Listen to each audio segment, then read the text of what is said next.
Izzy was invited up to speak at a major rally recognized for creating the first major American car company in generations. His rocket company is also the only reason American astronauts can now be sent into space. As he stepped up, he was encouraged by the crowd to take over. He introduced himself with a playful tone, saying he's not just a MAGA but dark MAGA. He expressed his honor in being there and emphasized the importance of strength and courage under fire. Izzy then contrasted two presidents, one unable to climb a flight of stairs and another who was still fighting even after being injured. The crowd cheered as he reinforced the idea of courage and fighting spirit. He asked who the crowd wanted representing America, receiving cheers and applause in response. He then spoke about the significance of the upcoming election, calling it the most important one in their lifetime. He warned that the other side wants to take away essential rights like free speech, the right to bear arms, and the right to vote. He mentioned that in California, a law had just passed banning voter ID, and he couldn't believe it was real.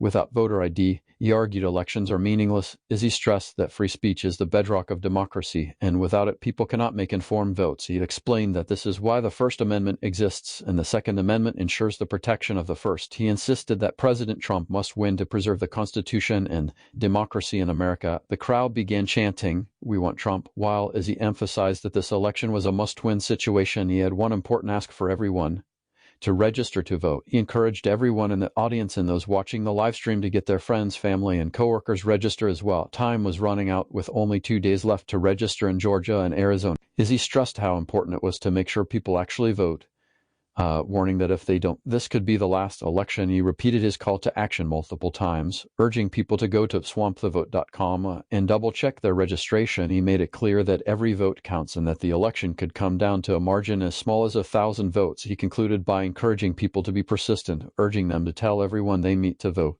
The crowd responded with cheers, and Izzy thanked them before stepping off the stage. As he left, the event's host praised him, noting how true his words were. They reminded everyone that wow, was a fun night. If people don't register and vote, it could all be in vain. Izzy stressed how important it was to make sure people actually vote, warning that if they don't, this could be the last election. He repeated his call to action